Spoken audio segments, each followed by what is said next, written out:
আসসালামু আলাইকুম ওয়া রাহমাতুল্লাহি ওয়া বারাকাতুহু। সকল দেশবাসীকে জানাচ্ছি পবিত্র মাহে রমজানের শুভেচ্ছা। এই মাহে রমজান অতি পবিত্র মাস।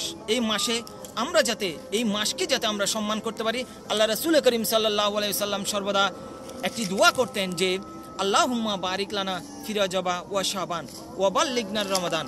এই দোয়াটাকে যেতে আমরা এই রমজান পেয়েছি, আমরা যারা রমজান পেয়েছি এই দোয়া আল্লাহ বলেছেন, আল্লাহ আমাদের জন্য রজবকে বরকত দাও, শাবানকে বরকত দাও এবং রমজান পর্যন্ত আমার হায়াত বৃদ্ধি করে দাও। আমরা যারা রমজান পেয়েছি, আমরা এই রমজান পেয়ে অবশ্যই আমরা আনন্দিত। তাই এই রমজান অতি মহিমান্বিত মাস।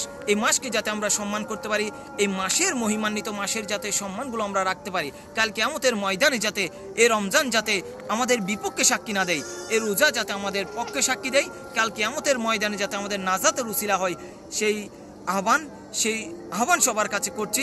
আল্লাহ পাক আমাদেরকে এই রমজানকে সম্মান দেখাবার জন্য আল্লাহ পাক আমাদেরকে তৌফিক দান করুন। এবং সাথে সাথে বলবো সকল ব্যবসায়ীদেরকে, আপনারা দ্রব্যমূল্য নিম্নগতি করুন। দ্রব্যমূল্য আপনারা বাড়ি দিয়ে রমজানে যে রোজাদারের আপনার ভোগান্তি সৃষ্টি করেন, সেই ভোগান্তি যাতে আপনারা সৃষ্টি না করেন। এই রমজানের মধ্যে আপনারা দ্রব্যমূল্য কমিয়ে দেন। দেশবাসীকে বলবো, দেশবাসী আমাদের সরকারে যারা পরিচালনা করছেন তাদেরকে বলবো, আপনারা মনিটরিং সেল গঠন করে প্রত্যেকটি জেলায় উপজেলায় আপনারা ইউনিয়নে আপনারা বাজারগুলো তদারকি করেন, যাতে করে রোজাদারেরা যাতে কষ্ট না পায়, রোজাদারেরা যাতে স্বস্তি পায়, রোজাদারেরা যাতে অন্ততপক্ষে রোজার মাসে যাতে সুন্দরভাবে রোজাগুলো রেখে দু মুঠো ডাল ভাত খেয়ে যাতে রোজাগুলো রাখতে পারে, আপনারা সেই ব্যবস্থা আপনারা করে দেবেন। সেই উদাত্ত আহ্বান আপনাদের কাছে রেখে আবারও রমজানের শুভেচ্ছা জানিয়ে, রমজানের মুবারকবাদ জানিয়ে শেষ করছি। আসসালামু আলাইকুম ওয়া রাহমাতুল্লাহি ওয়া বারাকাতুহু।